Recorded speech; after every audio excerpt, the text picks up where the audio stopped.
A girl is reborn as the villain in the world of her favorite dating simulator. Determined to become the best villain, she finds that the worse she behaves, the more the protagonist falls in love with her. The main character introduces us to Alicia, the villain of her favorite video game, who is ridiculing a girl for being a commoner. Despite Alicia's cruelty, the protagonist always empathized with her, admiring her strength. Unlike the protagonist of the game, who cannot comprehend how a commoner was accepted into a magic academy for nobles, Alicia despises the girl's smile and her behavior around the prince, considering her a fake. All of Alicia's friends dream of being her in order to get close to him, but the protagonist would much rather be reborn as the villain. She wakes up as a young 7-year-old Alicia. She rushes to see herself in the mirror, remembering that she is the eldest daughter of the noble Williams family. She also recalls that her brothers are romantic interests in the game. Her dream has come true. She has been reborn as the villain, and is determined to be the best villain in history. Alicia runs through the grand mansion's halls, greeting her mother, who is discussing flowers with a maid. Both are surprised by her newfound attitude. Alicia thinks that if she wants to achieve her goals, she must become more disciplined. Looking out the window, she sees her brothers practicing fencing. She rushes down and asks her brother Albert to teach her how to use a sword, claiming she wants to become stronger. Albert is skeptical, and Henry agrees it's a lie. The third brother, Alan, also thinks she's hiding something. Nonetheless, Albert agrees to teach her, but first, she must build her strength. He asks her to do 50 push-ups and 100 sit-ups every day for a week. If she succeeds, he'll teach her whatever she wants. Alicia eagerly accepts. She decides to start training in the afternoon and use the mornings to learn magic, as magic exists in this world, and only nobles like her can wield it. There are various magical attributes: darkness, fire, light, wind, and water. Nobles who master these 5 attributes belong to the 5 great families that serve the king and are pillars of the kingdom. The Williams family are experts in the darkness attribute. Alicia searches the entire library for a magic book but finds none. She gives up and decides to read a book about plants instead, knowing one cannot live on magic alone. Alicia spends the day in the library learning about different magical and healing plants. That evening, she starts her exercises. After 50 push-ups, she needs a break. She realizes Alicia is very weak, but doesn't give up and begins her sit-ups. The next day, she completes her workout and notices that it's getting easier. After breakfast, she returns to the library to continue reading. Over the next 7 days, she increases her workout repetitions and reads an enormous number of books. Her progress is astonishing. At the dinner table, she thinks she can now do 300 push-ups and 500 sit-ups, confident her brother will have no excuses left. Her family looks at her strangely, and her father asks what's been going on since she's been waking up early. Albert asks what she does all day, considering she used to laze around her room. Alicia responds that she feels fine and that her activities are a secret. She finds this amusing, feeling mysterious like a real villain. Besides, she knows they wouldn't believe her if she told them she remembers her past life. The conversation shifts as Albert announces that his friend Paul will take him to see the Magic Academy. Their father is excited because his 12-year-old son will start his studies there in just 3 years. Upon hearing this, Alicia realizes she won't be able to train with the sword until Albert returns from school. She goes back to the library until 2 in the afternoon. Stepping into the garden, she meets the various romantic interests from the game's roots. There's Eric from the Hudson family, who masters fire magic, Finn from the Smith family, who wields light magic, Gale from the Evans family, who uses wind magic, and Curtis from the Kenwood family, who uses green magic but isn't part of any of the 5 great families. Finally, there's the king's son, Prince Duke Seeker, who uses water magic and is the main love interest of the game's protagonist. Alicia admits to herself that she likes him the most, but decides that love is a protagonist's domain. This is her moment to take her first step as the villain of the story. Albert introduces his little sister to his friends. They all find her very cute. Knowing that a villain must have manners, Alicia introduces herself politely. Everyone notices that she's not at all like Albert described. She's sweet and well-mannered. Duke pays no attention to her, asking Albert if he's going to show his sword skills. Albert agrees. Alicia asks if she can join, assuring them she's done her exercises every day as promised. As Albert and Alan prepare to start, Alicia feels annoyed that they aren't taking her seriously. In a burst of determination, she snatches Albert's sword, kicks a nearby tree, and slices an apple in half with agility as it falls. Seeing this, Albert realizes that his sister has indeed trained as he asked, so he agrees to let her join. Excited, Alicia rushes off to change while the prince observes the clean slice she made on the fruit in surprise. A year has passed since Alicia's rebirth, and Albert continues to train her, focusing solely on swordsmanship. He believes there's little sense in teaching her more if she can't handle wielding the sword for long. During this year, Prince Duke has been visiting regularly. One day, while taking a break from practice, he approaches Alicia for the first time and asks why she's practicing fencing. She's about to confess that she wants to be a villain, but quickly realizes her mistake. Instead, she says she wants to gain the strength to protect a village. The prince encourages her, saying he hopes she achieves that dream, and pats her gently on the head. Albert interrupts their moment, handing Duke a book and questioning why he visits so often, suggesting it's more than just a love for literature. Duke shrugs, admitting he honestly doesn't know. Meanwhile, in the castle, the 5 noble families meet with the king to discuss the dire situation in the town of Loana, which is experiencing extreme decline. They dismiss it as a den of criminals, deciding instead to focus on the Golden Rose, believing the kingdom needs a symbol of hope. As they drink tea, the father of the Smith family tells Alicia's father that his son, Finn, invited Alicia to their house. Alicia's father nods, aware of the invitation, and reminds the others to keep in mind that his daughter has been extremely well-mannered lately. They recall that she was once selfish, but a year ago, she changed and now spends all her time in the library. Alicia and her brothers arrive at the Smith's house, where Finn greets them. A servant informs Albert that the king will be visiting that day. In the living room, Alicia spots a map on the center table, recalling that at the end of the game, her character is exiled to a foreign country. She wonders if her game has already ended. The king enters the room, and Alicia, confused, limits herself to politely greeting him. The king mentions that he has heard much about her and wanted to speak with her. He asks what she thinks about the kingdom's current state. Alicia is puzzled by such a complex question directed at an 8-year-old girl. Assuming it's a test of villainy, she seizes the opportunity. She replies that while the kingdom is a great power, it is not a good one, as most of the wealth lies in the hands of the nobles. The proof, she argues, is the starvation in Loana and the growing discontent among the people. The king asks how she thinks they should boost the economy to prevent this crisis. As a cunning villain,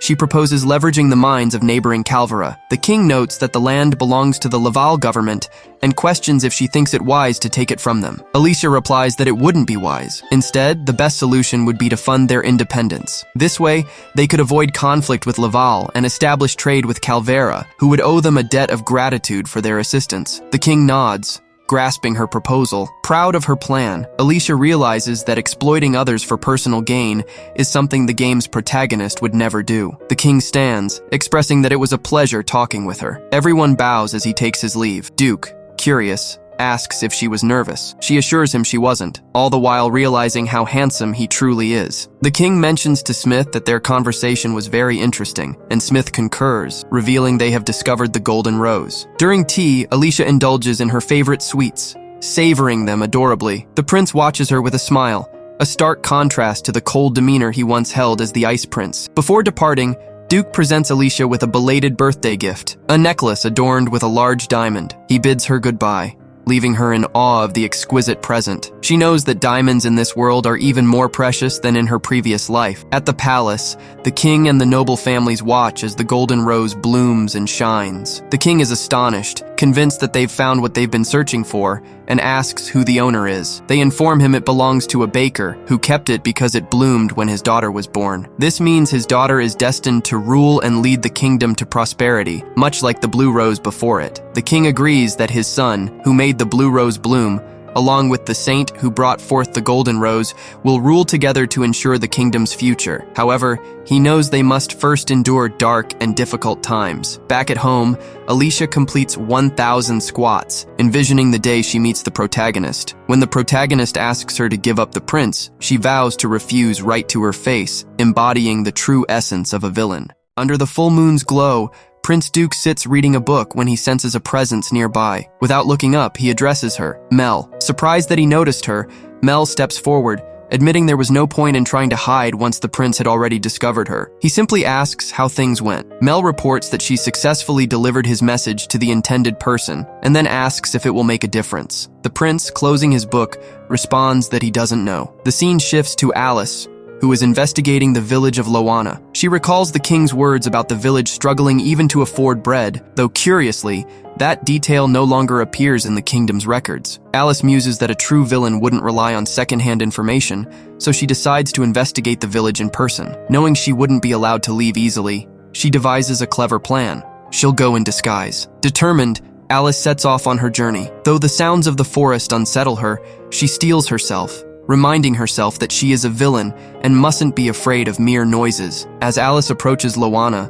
she remembers that a magical barrier surrounds the village, designed to keep criminals from escaping. She isn't certain her own magic will allow her to cross it. Upon entering the village, she's overwhelmed by the foul stench and the terrible living conditions. She even notices people sleeping in the streets, homeless. Alice realizes that if the villagers discovered she was a noble, they might turn on her. Just as this thought crosses her mind, a man taps her on the shoulder, immediately putting her on edge. The man asks her to put away her sword, explaining that it could cause unnecessary trouble since she is clearly not from around there. After confirming she's a stranger, he asks her to follow him. The man leads Alice to a small house, where he introduces himself as Will. Without hesitation, Will addresses her as noble, surprising Alice. He hadn't mentioned it before. She starts to apologize, but Will isn't concerned. He explains that even though he is blind, he can perceive many things through sound. For example, he could tell from the way her footsteps fell unevenly that she was carrying a sword, and from the rustle of her clothing,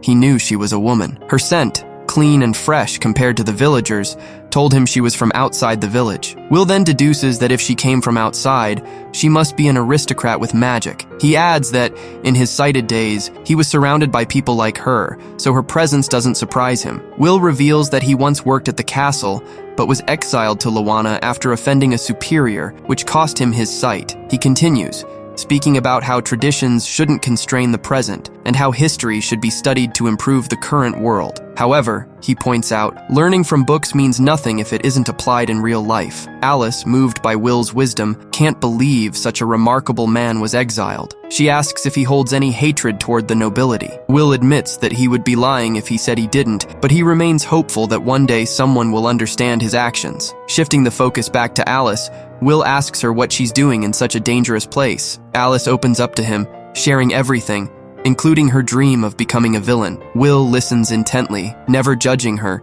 treating her with respect throughout their conversation. Afterward, Alice bids farewell to Will, promising to return, but Will urges her not to. It's too dangerous. Yet Alice isn't deterred. She feels it would be a waste to leave things as they are, believing that men like Will are hard to find. A year passes after this encounter. Alice notes that over the past 2 years, she has spent her time reading constantly, learning swordsmanship, and visiting Will often. But now, things are about to change. Her brother Albert's birthday is approaching, and he will soon enter the Magic Academy, the setting of the events from the game Alice knows. She's also aware that Duke and the heroine have likely met by now, and might even be drawn to each other. With that in mind, Alice feels an urgent desire to embrace her role as the villain and face them head-on. Eric suddenly appears, inviting Alicia to join him for a trip to the city. However, his brother Henry quickly intervenes, insisting that they can't go alone. Eric then asks about their other brother, Alan, but Henry informs him that Alan is busy studying. So, it's decided that the three of them, Eric, Henry, and Alicia, will head to the city together. Their first stop is a shop owned by one of Eric's friends. The shopkeeper introduces himself to Alicia as Paul, the plant seller. Paul shares that his family specializes in green magic, and that he is a noble, though of a lower rank. He enthusiastically talks about the wonders of plants, explaining how they can cure illnesses and heal the soul. Paul grew up surrounded by plants, which made it easy for him to study them, and his goal is to use his knowledge to help others. During their conversation, Alicia briefly explains the uses of amaranth, which catches Paul off guard. He's impressed and asks if she's particularly fond of plants. Alicia, trying to maintain her villainous facade, dismisses his compliment, saying that her knowledge is something everyone should know and that those who don't must not have studied enough. Paul is taken aback by her response, realizing that he just sounded like a proper villain, as Alicia would never openly admit to reading so many books. He mentally notes that he should keep studying how a true villain behaves. Paul, shifting the tone, jokes with Eric, teasing him that if he's not careful, he might find himself with many rivals for Alicia's attention. This comment makes Henry a bit jealous,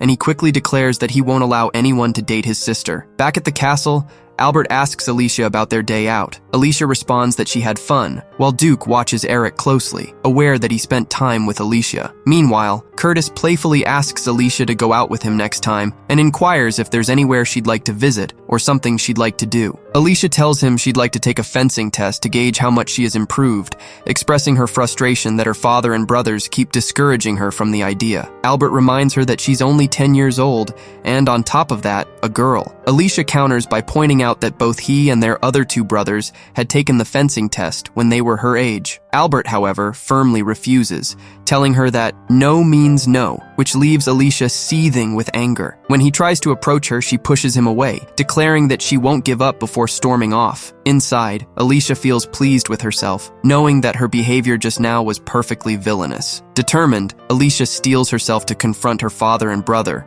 who continue to argue about not letting her take the test. When she finally reaches them, her father convinces her to wait until she turns 15 to bring up the subject again. Reluctantly, Alicia agrees and leaves, though clearly dissatisfied. Once she's gone, Albert speaks privately with their father, and it becomes clear why they're so hesitant. They both know that Alicia is a better swordsman than any boy her age. Allowing her to take the exam would likely draw significant attention, for better or worse. Albert shares a curious concern with his father. It's very likely that the 5 great families are already aware of what's happening, and he's unsure how much longer they can keep things hidden. Still, he hopes that as long as Alicia remains a child, she can lead a normal life. In her room, Alice grows frustrated with being treated like a child. Although she is only 10 years old, she tells herself that she cannot afford to waste any more time. Her goal is to become the greatest villain in history, so she decides to visit Will, hoping he might help her understand what she's feeling. When Alice arrives at Lawana during the day, she sees the town's true face, as she had only visited it at night before. Violence runs rampant among the people, and even children are not spared from the brutality. Shocked, Alice almost intervenes, but Will arrives just in time to stop her, knowing that she wouldn't be able to do anything in her current state. After all, she's still a child. Later, back at the cabin, Will tends to an injured boy, though he doubts the boy will survive as he doesn't seem strong enough. Will explains that such tragedies are common in Lawana. He gathers children together to teach them how to read and do basic math, but the boy is special, an orphan but remarkably intelligent. Even at 6 years old, he would impress someone as old as Will. With proper education, Will believes the boy could become a great man. However, the town's children are viewed as lifelong criminals, and Will admits that no matter how much he despises it, there's little he can do to change that. He tells Alice not to blame herself for what happens in Lawana. Reflecting on her privileged position, Alice feels torn. She knows a villain wouldn't care about helping others, but she feels an urge to do something. Comparing herself to the heroine,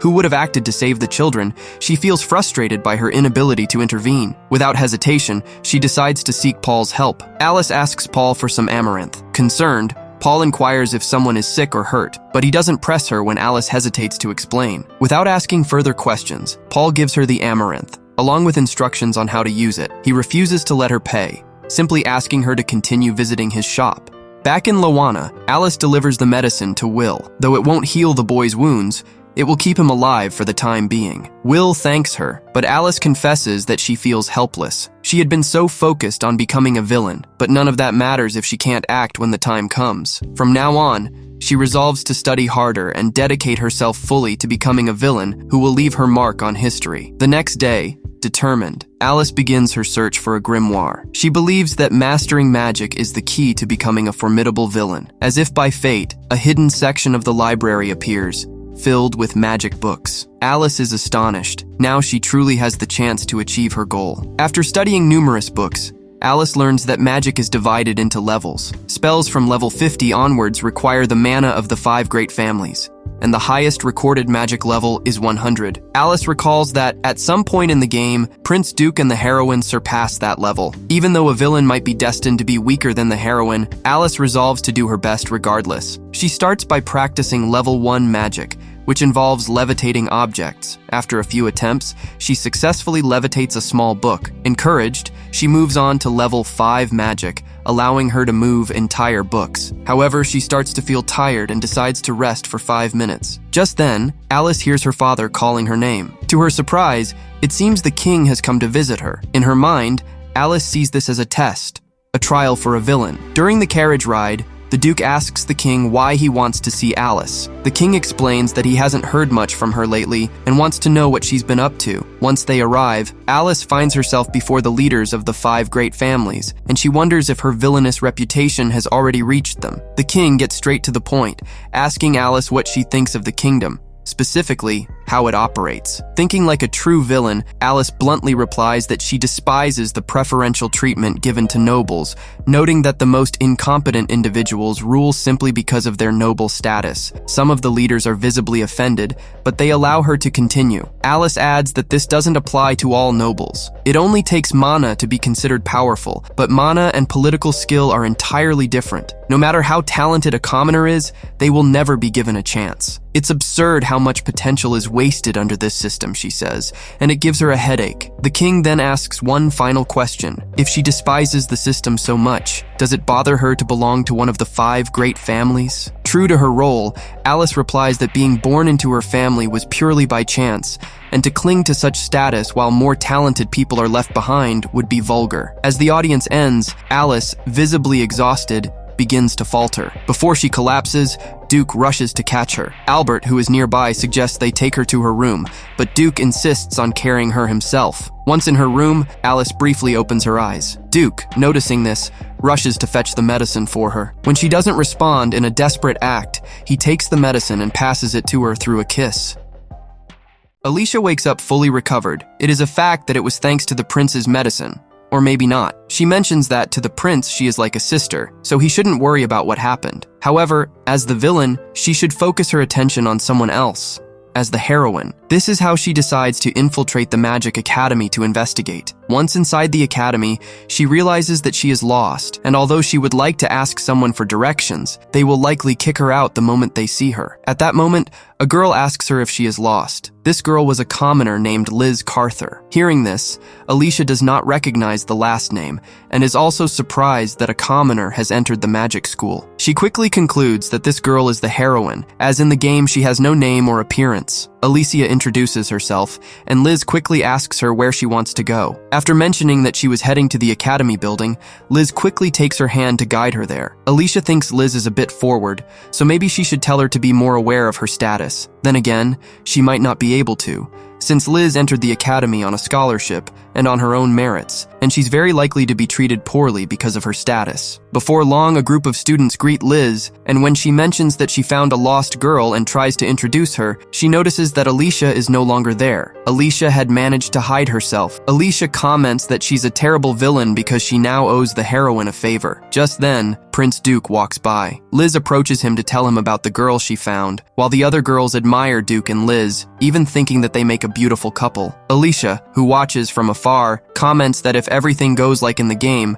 the two will end up together, so it makes sense that they're such good friends. She quickly disappears from the scene. It's now time for class, so Alicia will use this moment to investigate the academy. She arrives at the library and is shocked by the number of magic books. There, she notices a small sign posted on the board. Elsewhere, a group of students are talking about a girl who is in the documentation room. Apparently, she is solving the weekly problem posted on the board. One of the girls emphasizes that these problems are very difficult. This week's problem is, explain how you would bring Laval under the jurisdiction of the country. They mention that if she can solve it, she is likely the daughter of an aristocrat. Alicia replies that she would use Duran's financial collapse to isolate Laval. Once Laval is in ruins, she would intend to help them and take advantage of their vulnerability. After finishing, Alicia thinks that that is indeed the answer of a true villain. At that moment, when she turns around, she notices everyone staring at her, including Albert, who quickly reprimands her. Back at the palace, Alicia, while telling herself that her brother had no business yelling at her like that,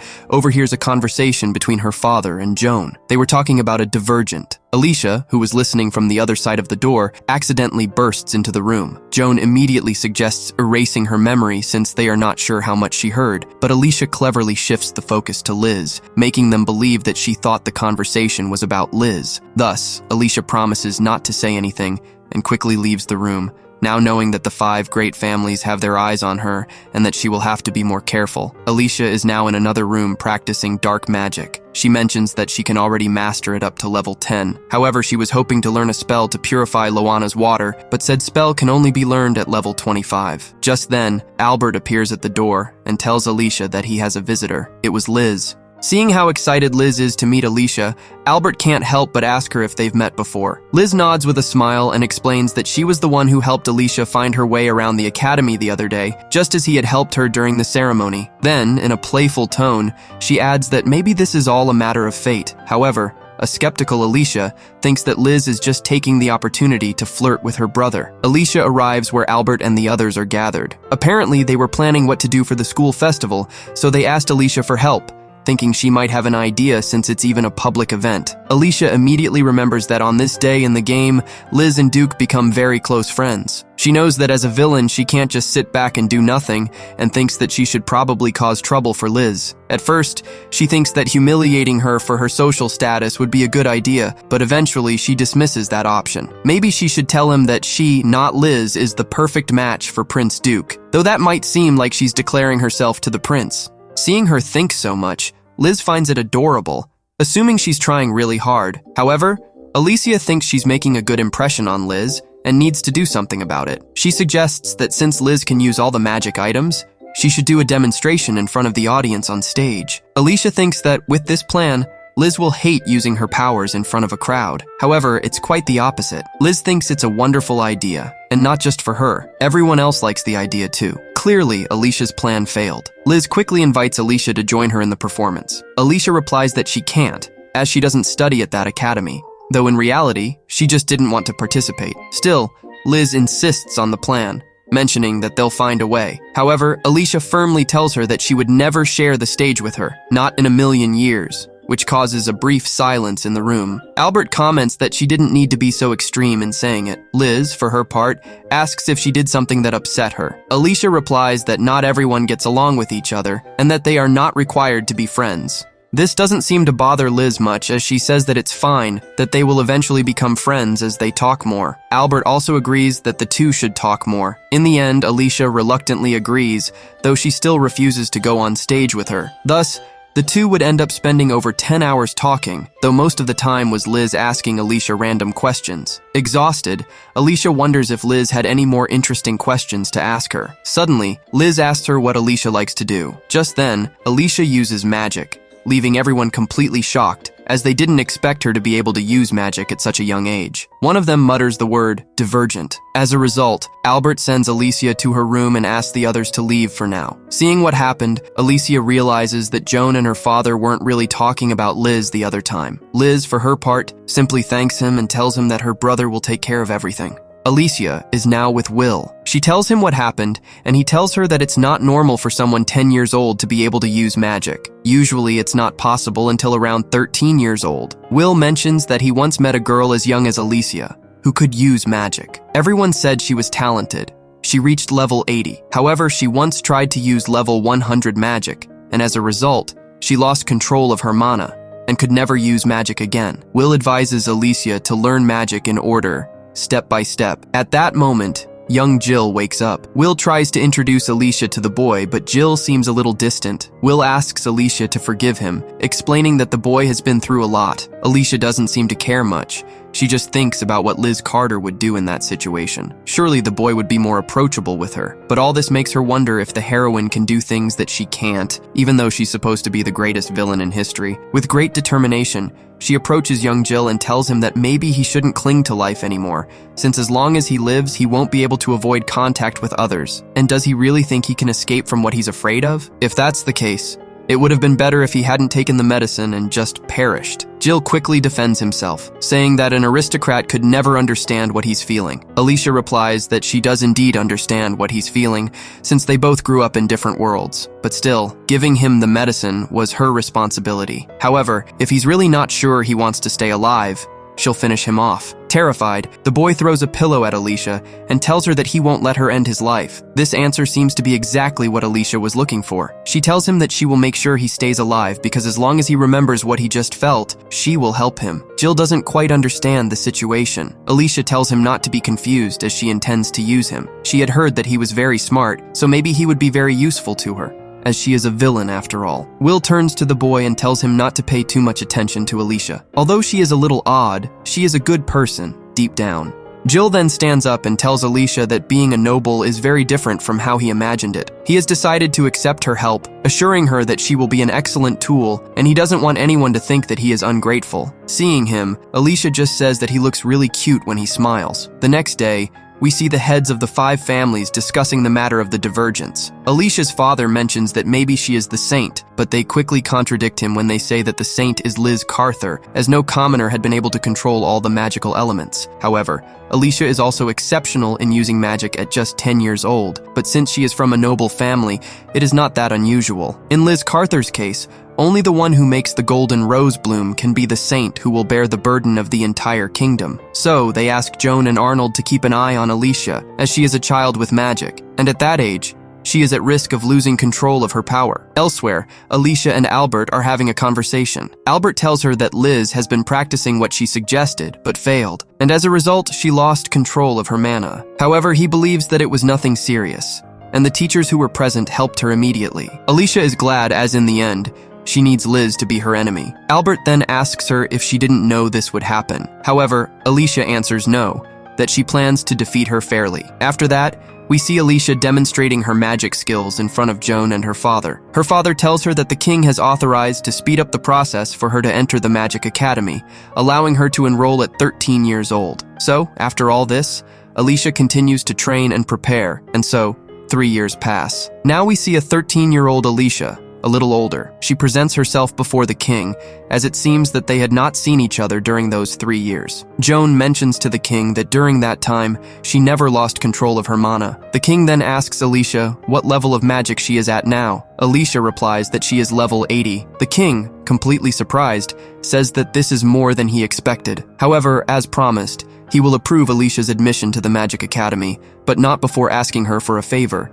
to serve as Liz Carther's watchful eye. Alice is unsure of what the king means by being Liz Carther's watchman. The king then asks her if she knows the legend of the saint. Alice answers yes, saying that one day a girl beloved by the gods appeared. The saint will work with the royal family to bring prosperity to the nation of Durkis. She mentions that she learned it from a book, though in reality, she knew it from the game. The king believes Liz is the saint, so he asks Alice what she thinks of her now that she has met her. Alice answers that she thinks her head is like a field of flowers in the breeze. Immediately, Joan hands her a copy of the essay about the Loana people. After quickly reading it, Alice realizes that it is full of childish fantasies. The king then mentions that if the saint is to help the government, she must be able to make realistic judgments. This is where Alice comes in, as she would be responsible for guiding Liz to become a respectable saint. Alicia quickly realizes that if she accepts, instead of being the villain, she would become the greatest person in the world. Alicia's father disagrees, however, but the king quickly mentions that since Liz is already a beloved figure at the academy, virtually no one dares to say anything negative about her. Those who speak ill of her in front of her admirers are treated as outcasts and shunned by everyone. Alicia's father tells her that she doesn't have to feel obligated to accept,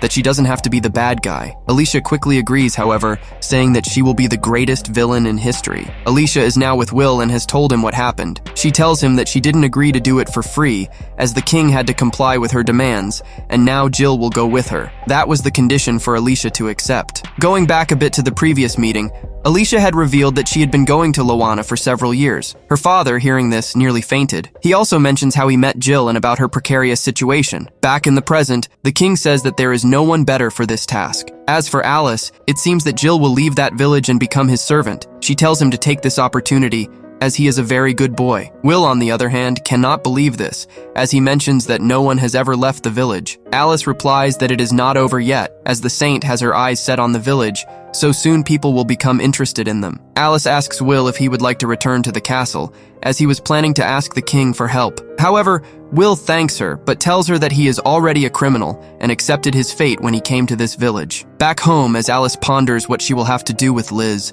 a badly injured girl begs her for help. Alice quickly takes her in her arms, trying to save her. However, upon returning to the village and seeing that the water in the fountain is contaminated, she realizes that she cannot heal her with the water in that state. Although there are several people watching, she decides to purify the water. People quickly begin to approach, including Will and Jill, who ask her what she is doing, reminding her that she cannot use magic there. Alice quickly sets up a barrier between them and the people. She mentions that the girl asked her for help and that she is covered in burns, some of which are even infected. Upon further examination, she notices that the girl has necrosis on her left leg and wonders if she will be able to heal her with magic. Jill immediately tells her that she cannot be saved, as the girl came from a house that burned down. In this village, when something happens to you, "You are destined to die." Alice now knows that she got carried away, as she learned magic and swordsmanship so quickly that she thought she could do anything. However, she is in a video game world, and being the protagonist's rival doesn't make her omnipotent, as there are things she can't fix. Will quickly mentions that in her current state, the girl will lose her life and asks Alicia, the great villain, if she thinks the same. Will then asks her to explain what it means to be the greatest villain in history. Alicia, lost in her thoughts, says that the villain she aspires to be is ambitious, hates hypocrisy, and remains calm and cautious. She quickly tells Will that deep down, her ideal villain is a strong woman. She realizes that a true villain doesn't give up until the end. She thinks that dark magic has many spells to heal, but the ones she already knows only cure inflammation and rough skin. Filled with determination, she thinks that if someone can heal her skin, then she will be able to heal much more. If not, she would not be the greatest villain in the world. This is how she would give an incredible display of power, completely healing the girl. However, the treatment is not over yet, as in a final step, she would raise her sword and remove the necrotic limb. After a few minutes, the girl would wake up and quickly realize that her foot was gone. Alice quickly explains to her what had happened to her foot. As if she had not removed it, the girl would likely not have survived. The girl, seeing what Alice had done for her, quickly attempts to thank her. However, Alice cuts her off, saying that she does not help people out of kindness. She simply hopes to be repaid in the future. It is then that they introduce themselves, and we learn that this girl's name is Rebecca, and from that day on, she will be Alice's personal informant. Alice lowers the barrier to quickly introduce Rebecca to the villagers, telling them it was a miracle she survived. She also introduces her as the savior of the village. Alice then mentions that she wants to use the saint as an excuse to be a villain. After what happened, Jill asks Alice what she meant by what she said about the saint. She replies that she already told them about Liz Cather. So now, to make her fantasy come true, as Liz's watcher, she has to learn more about Loana. Jill then wonders if Alice will be able to change Loana. However, Alice says that it will only be her who pulls the strings from the shadows, as the villagers themselves will be the ones to change the village. Will mentions that he doesn't want to leave the village, as upon hearing this he wants to stay to see how it changes, even though he can't literally see it. Alice and Jill say goodbye to Will. Jill takes a small potion that allows her to leave the barrier, and once outside, he is amazed by the scenery, wondering if he has done something wrong. Alice tells him that if he hasn't, then to walk with his head held high. We now see Alice and Jill saying goodbye to Alice's father, as they both head to the academy. He asks Alice if she regrets her decision. However, Alice immediately answers no. She also reminds him of something he had told her a long time ago, that he had promised her once she entered the academy, he would tell her why she couldn't take the fencing exam. Her father simply says that it was because she was too good. This answer doesn't entirely convince Alice, but she mentions that she will take it as a compliment. As soon as they arrive at the academy, the other students recognize her. They also know about her servant, an orphan commoner. Some girls approach Alice mentioning that Liz told them about her. They quickly start comparing her to her siblings, but one of them, while touching Alicia's hair, is harshly pushed away by Alicia, who calls her rude names and expresses disgust. Just then,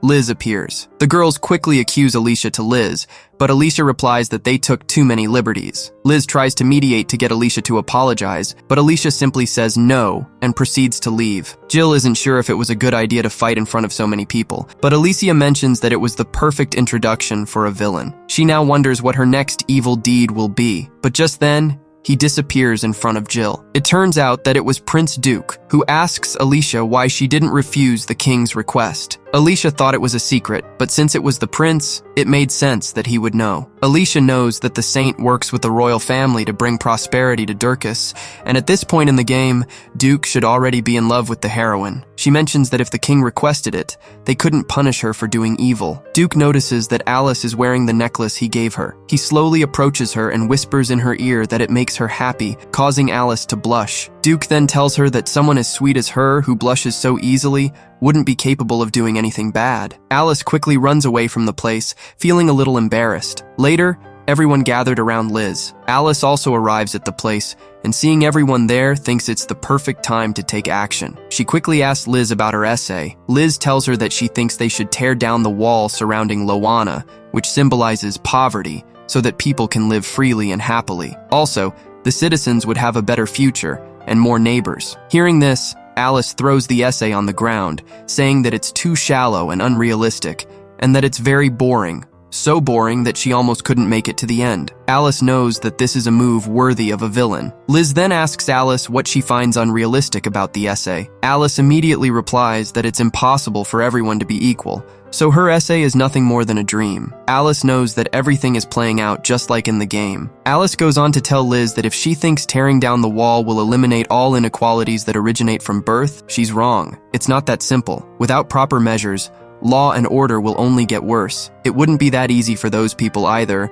because how could they not hate those who oppressed them? Liz replies that hatred leads nowhere, and that forgiveness can bring an era of peace. However, Alice replies that idealistic thoughts won't change anything, and that Liz needs to see reality and do what needs to be done, little by little. That's what's missing from her essay. Albert says that he can't listen to this anymore, but Alice tells him that she's not surprised that no one has said this to Liz before. She adds that they're a bunch of sycophants. They're just showing their love for being blind, and it's unbelievable that despite how many of them there are, none of them are good for anything. Liz tries to ask Alice to leave her friends alone. However, Alice goes on to say that they all love Liz for her cheerfulness, her beauty, her power, and her ability to control all the magical elements. But in her eyes, Liz is the very picture of inequality. Alicia also asks Liz not to misunderstand her. She doesn't think everyone should be the same. Environment, family, physical appearance, talent, no matter how similar people are, they will never be the same. But that is what drives people to be ambitious,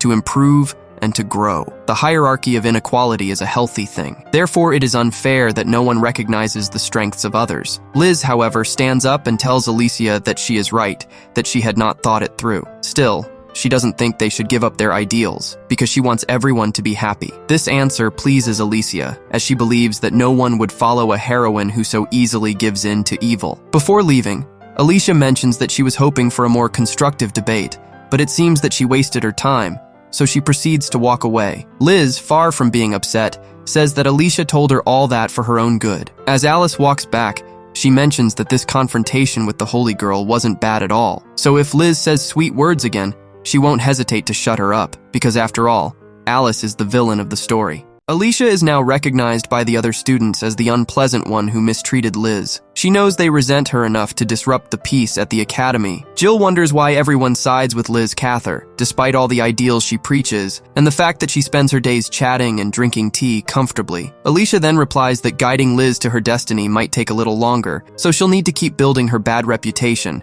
as she's the best villain in history. But for now, they'll head home since they're going to Lowana tonight, and she needs to finish her homework soon. Once in Lowana, they inform Alicia of everything happening there. She notes, as expected, that discontent prevails. The more rebellious ones declare they will destroy everything in sight if they manage to leave the town. Alicia interrupts Rebecca to insist that safety is the top priority, pointing out that Rebecca won't be able to run with her injured leg. Rebecca, however, quickly assures her there's no need to worry, as everyone knows she's under Alicia's protection. Alicia is pleased to hear this, thinking it only enhances her image as a true villain. Rebecca goes on to say that she's noticed that everyone in the village, having been born there, had resigned themselves to inaction. But since someone who was supposed to die survived and is now trying to make a difference, it seems that the people now think that change might be possible. However, they still don't see Rebecca as their savior. She then asks Alicia, an outsider, if she thinks the village will ever be free. Alicia replies that, thanks to Liz and her great influence, people will become interested, but they aren't ready to take action yet. Will points out that a change on that scale won't happen overnight, so they shouldn't rush it. Rebecca then asks if Alicia could bring in seeds from outside so they can start farming. Alicia quickly declines, saying that villains don't give anything away for free. However, she muses that it might be interesting to see how the village's self-sufficiency might change things. Rebecca promises to report back to her on their progress, to which Alicia, pleased, agrees.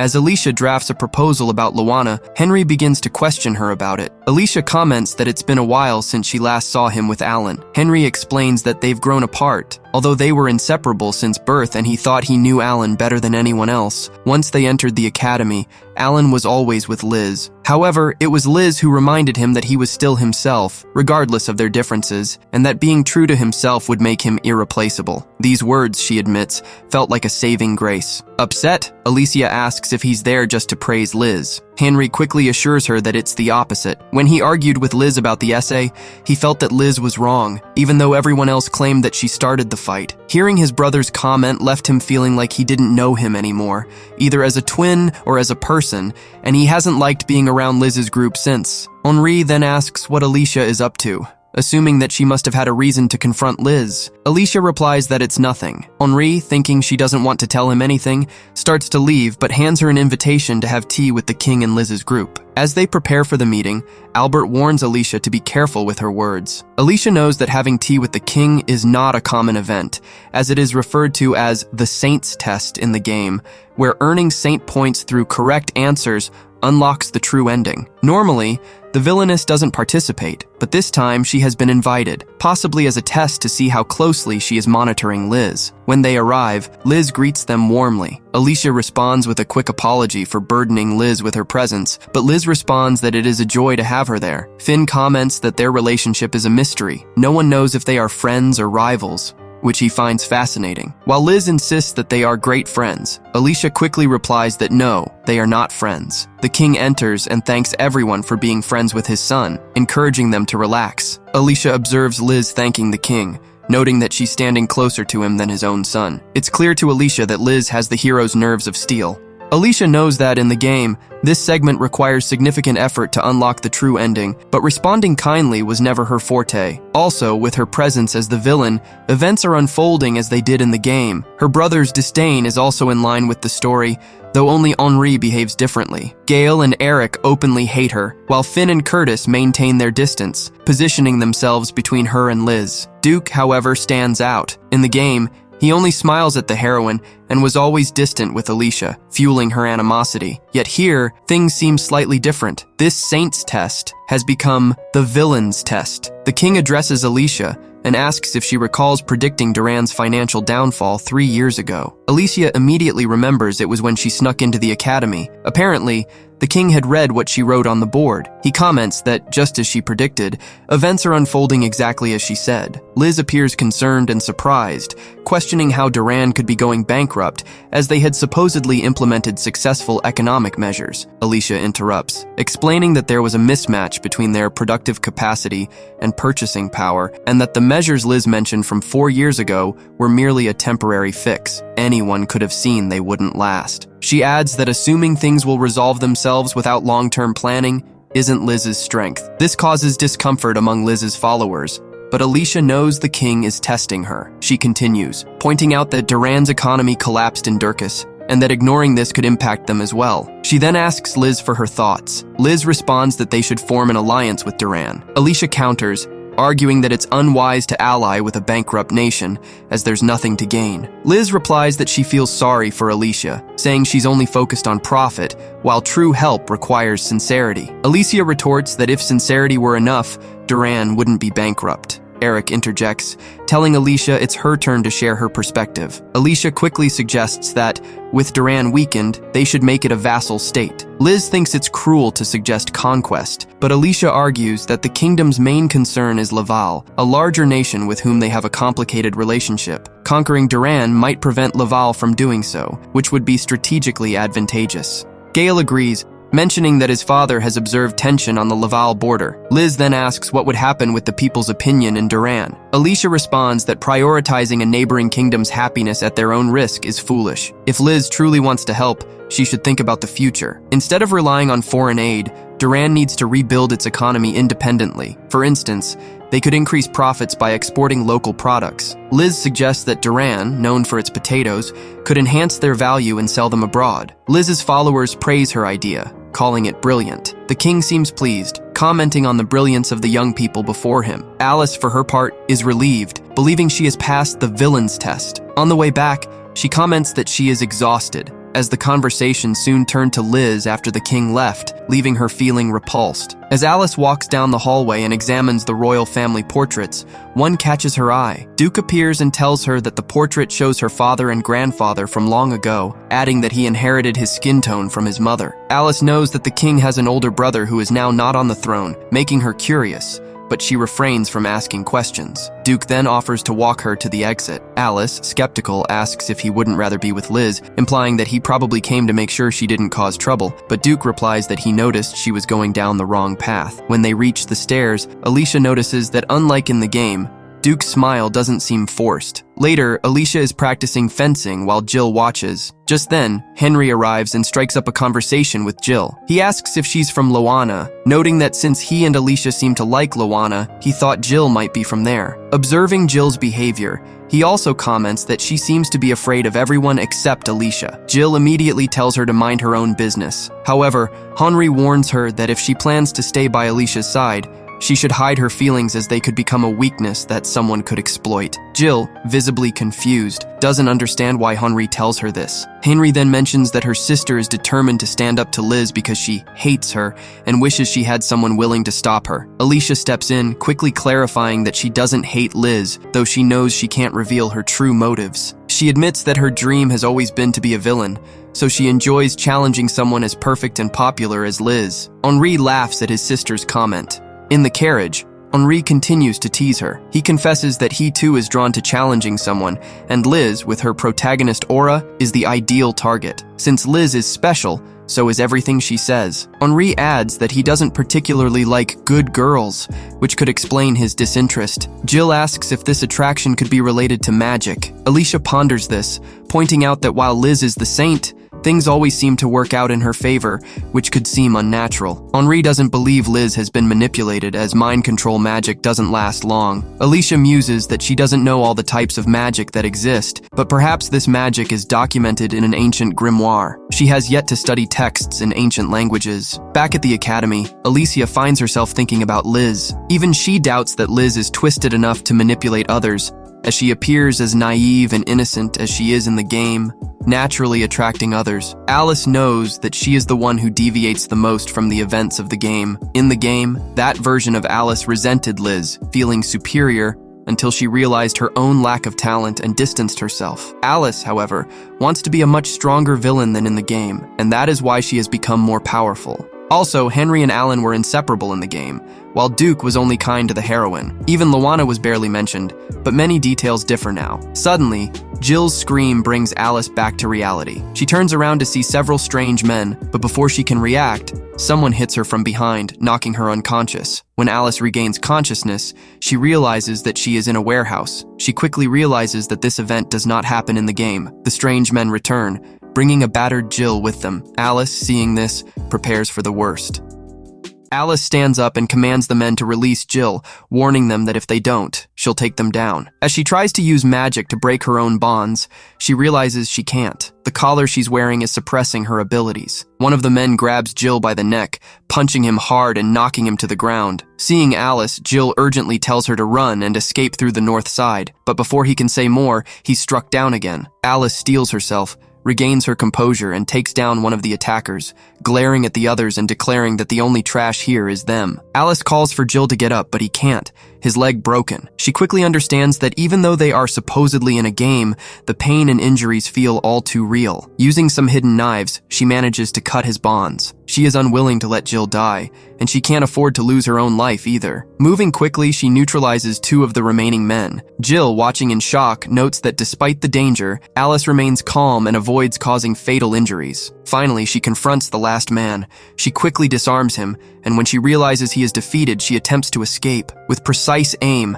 Alice throws a stick, tripping him and leaving him helpless. With him at her mercy, she raises her knife, but at the last moment twists the blade. Just then, Liz appears and uses her magic to restrain Alice, thinking she is about to harm the man. Jill immediately tries to explain that the real enemy is the man on the ground, but he takes advantage of the moment to pounce on Alice, while she remains defenseless. At that moment, the prince appears, taking the blow intended for her. Shortly after, the guards arrive and arrest the men and their accomplices. Alice explains to Duke that they were attacked. Meanwhile, Henri rushes to check on Jill and promises to treat her wounds immediately. Relieved, Alice collapses to the ground to catch her breath. Duke, noticing her numerous wounds, is filled with fury. Their classmates soon arrive, worried about Liz. Seeing Alice, Albert initially shows concern, but Liz quickly accuses Alice of trying to kill a defenseless man. Jill immediately clarifies, explaining that the men attacked him first, and that Alice was only protecting him. Albert, hearing this, comments that reasoning would have been better than resorting to violence. Alice asks if, in a situation where his family was threatened, he wouldn't draw his sword. Albert replies that he wouldn't. In response, Alice tells him that he seems to have lost his pride as a knight. Liz intervenes, arguing that violence only leads to more violence,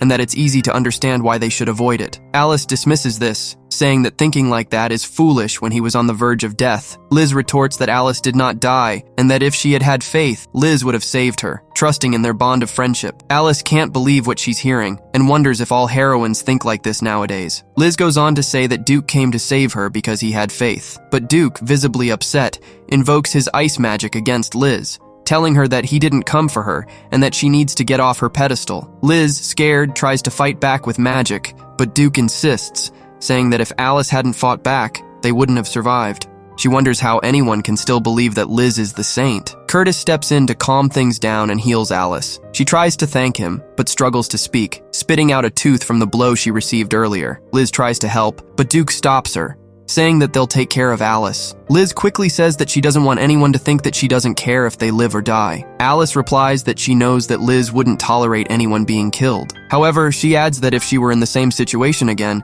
she wouldn't hesitate to do the same, preferring that to dying. The lovers tell Liz that Alice still doesn't understand what really matters, but that one day she will. After they leave, Liz wonders aloud if Duke might have feelings for Alice. The boy whose name I don't remember, I think it was Gil. Well, he reassures her, saying that Duke probably only sees Alice as a sister. Supposedly reassured, Liz comments that she worries about Alice, since she knows she struggles to make friends, but if Duke also cares about her, well, that makes her happy. Although it seems like she really thinks something completely different. Meanwhile, Duke and Henry, carrying Alice and Jill, continue on their way. Alice asks Duke to put her down, insisting that she can walk on her own. He replies that he should think about Jill since he wouldn't want his lady walking around hurt. In a serious tone, Duke tells Alice that she has the right to do whatever she wants, as long as she doesn't put her life in danger. Alice wonders if, deep down, the prince really cares about her, but she knows that in the end he will end up with the heroine, so she doesn't understand why her heart beats so fast for him. Later, when she wakes up, she finds Duke asleep beside her. Alice tries to calm herself down, but she can't stop thinking about him. Her little devil voice whispers to her that this is the perfect opportunity to seduce the prince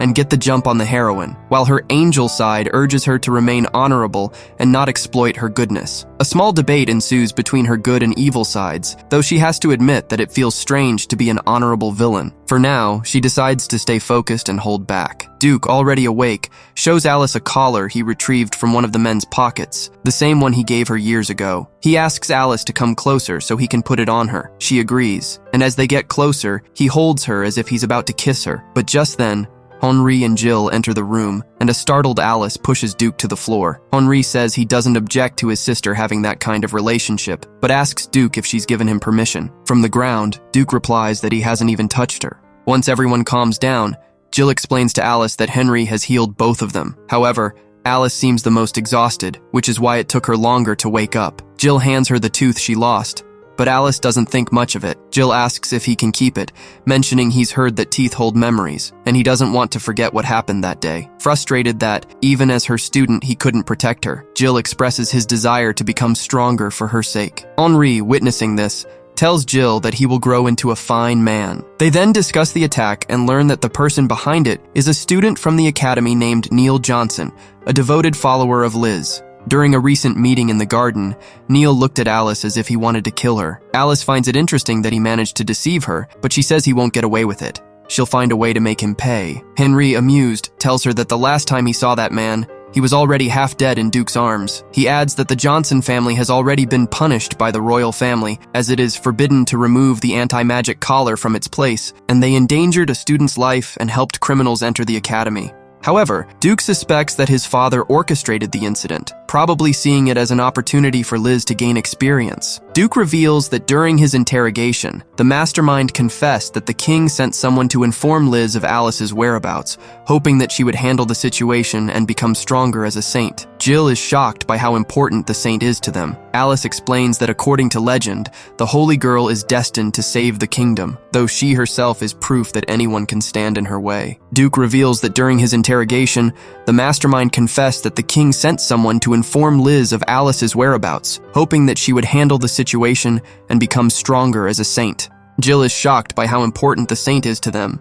Alice explains that according to legend, the holy girl is destined to save the kingdom, though she herself is proof that anyone can stand in her way. Duke apologizes to Alice for her father's actions. Jill asks if, as a prince, Duke plans to marry Liz. Alice assumes this would be the case. Despite her feelings for him, she knows he is destined to be with the heroine.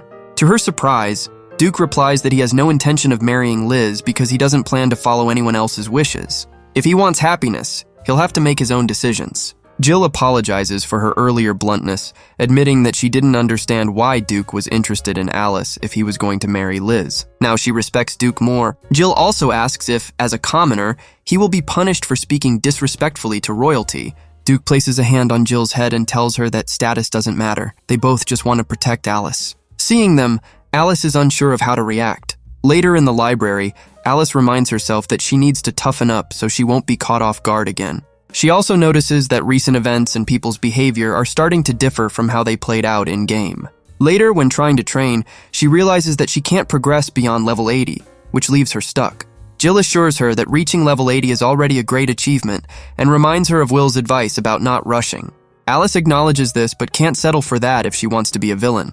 Jill asks if she would rather be the prince's wife than a villain, as that seems to be what he wants. Blushing, Alice replies that she doesn't want to be remembered as just someone's wife. Besides, that would be boring. She wants to be remembered for her own accomplishments, and for that, she needs to be the villain who stands in the way of the holy girl. Soon, Alice is summoned by her father. Determined, he tells her that he won't allow her to be Liz Cather's supervisor any longer. Alice reminds him that supervising Liz was a condition for her entry into the academy.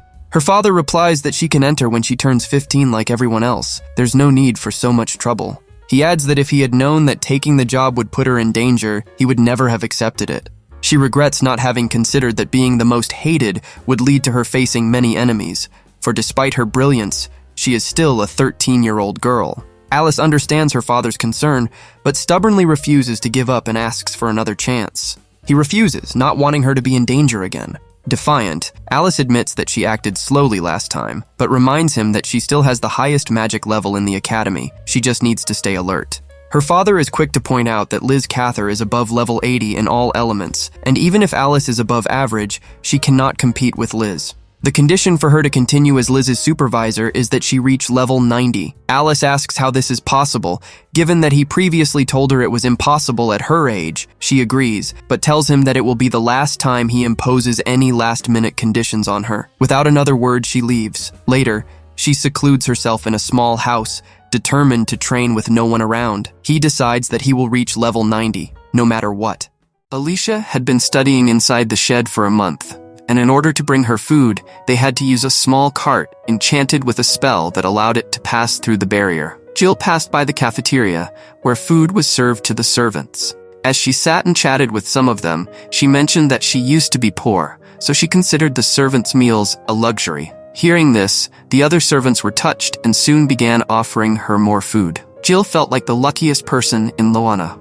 However, he knew that he had to live up to Alicia's standards, as that was what Alicia expected of him. He wouldn't let anyone tell him that he couldn't do something just because he was a commoner. Alicia's father visited Jill to give her a magic potion to drink that she would need to pass through the barrier surrounding their hometown. Upon receiving it, Jill wondered why he was giving it to her, as she could easily kick him out since this was her home. Alice's father corrected him, explaining that Alice used to personally give her the potion, but now if she needed one, she just had to ask. Jill was confused, realizing that he wasn't actually going to be kicked out. Alice's father then sat her down and told her that he had a lot to be thankful for, as his only wish as a father was for his daughter to be happy. However, he admitted that he wasn't the best at understanding her and knew that he wouldn't always be by her side. Ever since she was a child, instead of playing with others, Alice had always preferred to study as if her life depended on it. That's where Jill came in, as he was the only one who had willingly befriended Alice. Alice's father hoped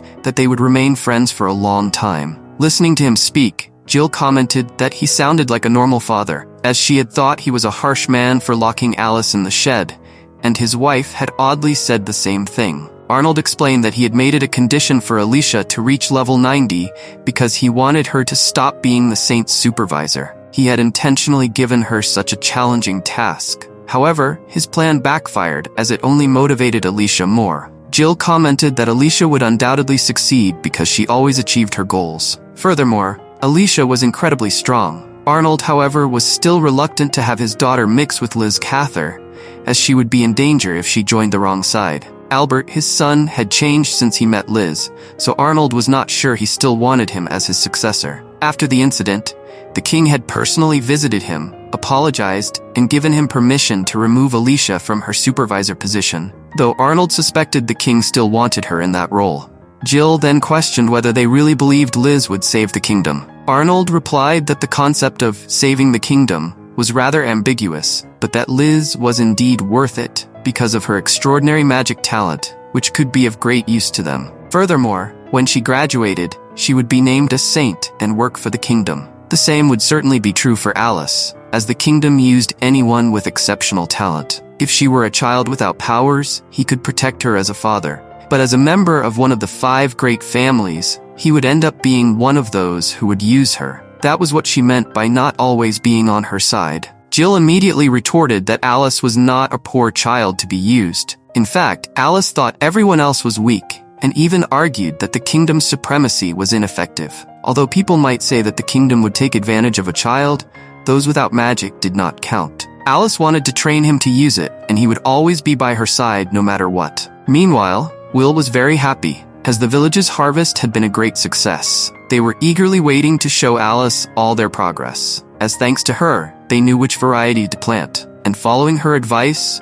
led to a better harvest than expected. Will also knew that a noble's daughter shouldn't know much about farming, so it was likely that she had learned on her own. Just then, a man snatched a sack of food from one of the children. He didn't get very far, however, as he was soon stopped by a burly man with a scar on his face. It was Nate, who quickly reprimanded Rebecca, telling her that she shouldn't chase anyone with that leg. She apologized, saying it was a reflex. Nate then mentioned that with such a large harvest, it was clear that they would be easy targets. Rebecca lamented that while they were a large family, there were still some who weren't entirely convinced. Him joining them would be a great help, and all of his friends were very strong. Nate, however, doubted that this rich girl could actually free a village like his one day, believing it was just a whim and that she just wanted to feel good about helping the poor. She hadn't been there in a while, so he assumed she was probably tired of it already. Despite this, both Rebecca and Will continued to take her seriously, which he thought was foolish, as he couldn't stand to see them being so naive. Rebecca firmly replied that Alicia wasn't like that, and that even if she was, it wouldn't matter, because she had taught them how to farm. Besides, if she had only done it out of pity, she could have bought food and given it to them. Instead, she had provided them with the knowledge of what to grow in a perpetually overcast village and how to make it thrive. They were better off now thanks to their own efforts, and that meant a lot. From now on, it was all up to them alone. Still, Rebecca didn't want the hope Alicia had given them to fade away. Meanwhile, we headed to Duke, whose father asked him if he had been helping the village of Loana. The king, likewise, was not going to scold him, as it had been Alice's suggestion. Apparently, Liz's judgment had sparked unexpected sympathy for Loana. However, emotions alone could not solve the problem. For her part, Alice had identified several problems and proposed plans that would be based on Liz's ideas. The king, after asking Duke if he had any interest in officially reforming Loana, explained that they had been using the village as a place to confine innocent people, isolating them with magic on a large scale. Liz argued that it was a humanitarian issue, but Alice saw it as a waste of land and magic resources. The king acknowledged that this was a problem that needed to be addressed, but it was not urgent. Numerous problems had piled up, waiting for the government's attention due to previous kings postponing action, including himself. He acknowledged his son's brilliance and admitted that Duke was more suited for this task, expressing regret at his brother's absence. Worried, Duke suggested that his father rest, as Loana's burden was overwhelming, and they should prevent the king from taking on any more worries. He added that local problems took time and delayed the kingdom's progress, encouraging his father to rely on the locals' judgment. Aware of his workload, the king entrusted Duke with personally managing Loana's reform. Amazed by Duke's impressive plans at such a young age, the king could not let his son's talent go to waste. It had been 6 months since Alicia entered the shed, Henry noticed that her training seemed intense, as she was the most talented among her siblings. Jill replied that Alicia had once told her that in order to improve magic, one had to develop strength first, as muscles were the foundation of everything. However, no matter how hard she trained, she would never reach Liz's level, although she wanted to get as close as possible. Otherwise, she couldn't be as bold with her. Jill understood how hard Alicia worked to gain confidence, so she could take on Liz. Henry wondered if she was really going to such lengths just to compete with her. He mentioned that Liz was a genius, capable of casting multiple spells simultaneously, each challenging on its own. Competing with someone like that was unthinkable, but only those who refused to settle for mediocrity could change the world. One day at the academy, Duke approached Henry to ask about Alicia, but Henry told him that she hadn't come. Other students, seeing them, misunderstood the situation and believed that Duke hated Alicia so much that he did everything he could to prevent her from setting foot in the academy. Afterwards, both of them expressed their frustration at how others viewed Alicia in a negative light. Curtis joined the conversation, mentioning that school life should be cheerful. Duke responded dryly, suggesting that if he wanted to complain, he should join those fools who only spread nonsense. Henry continued to talk about Alicia, saying that he didn't know where the rumors about her originated from. No matter how much he tried to clear things up, no one believed him, and he was even called kind-hearted for trying to protect his sister. Curtis mentioned that the first rumors claimed that Alicia visited Duke at night. Just then, Liz arrived with her followers. Seeing Duke's sad expression, she offered him a change of scenery with tea and sweets. Some students were murmuring that Duke and Liz made a good couple, and that when she was around, the prince seemed to forget about the troubles caused by Alicia Williams. Liz, having baked a cake, told him that she had put her whole heart into it so that he could smile again, but Duke rejected her offer without hesitation and left. Eric, witnessing this, told Liz not to worry, suggesting that Duke might simply not be in the mood for sweets. Albert, on the other hand, commented that perhaps his silly sister was to blame for Duke's tension and apologized to Liz. She assured him that apologies were unnecessary. She would try harder to help Duke smile again because she had faith in him. As Duke walked down the stairs, some girls continued to talk badly about Alicia. Finn, who was with him, commented that the situation was interesting. Finn hinted that he was worried about the change in attitude of those girls, who had previously looked down on Liz and even made her life difficult, but now suddenly idolized her. Duke, however, left without a word. Curtis thanked Finn for his support, to which Finn replied that he wasn't sure how long he could keep this up. If Alicia kept skipping school, it would be difficult to maintain a healthy school environment. Still, Finn commented that her eventual return would be intriguing. Curtis was surprised to see Finn enjoying all of this. Later, Duke met someone he called Mel and asked him to investigate the saint, as she seemed to possess something that drew people's admiration. Also, as his father had told him about Loana, he asked him to gather information on that as well. Mel noted that his actions might upset someone, but Duke was aware and didn't plan to force things. Perhaps progress would be faster if that person was around. Mel then asked him if he wanted him to notice Alicia, but Duke refused, wanting to be the only one who knew about her, even wishing he could be the only one who truly understood her. 2 years have passed. Henry is in the library with Jill, offering her some candy. Jill remembers that Alicia once mentioned eating macarons to increase her concentration. Henry suggests that it might have been because macarons were her favorite treats. Who knows how much longer she will last without trying macarons again? Alicia began her training over 2 years ago, and now there is less than half a year left until Liz Cather graduates. Jill mentions that honestly, knowing Alicia, she thought she would accomplish what her father asked of her in no time. Henry replies that reaching level 90 is no easy feat. He also remembers that when Alicia turned 15, her father tried to take her back to the academy, but she refused, saying that she was getting to the best part. Who knows what he meant by that? Jill takes comfort in knowing that at least Alicia hasn't given up, so he won't either. Just then, a panicked servant arrives to inform them that Alice has completed her training. Jill runs to the shed and upon arriving notices that the barrier has disappeared. Opening the door, he is met by a much more mature Alice. She looks at him and simply comments on how tall he has grown, almost not recognizing him. If you've reached this point in the video, don't forget to leave the word exquisito in the comments. Thank you very much and see you in the next video.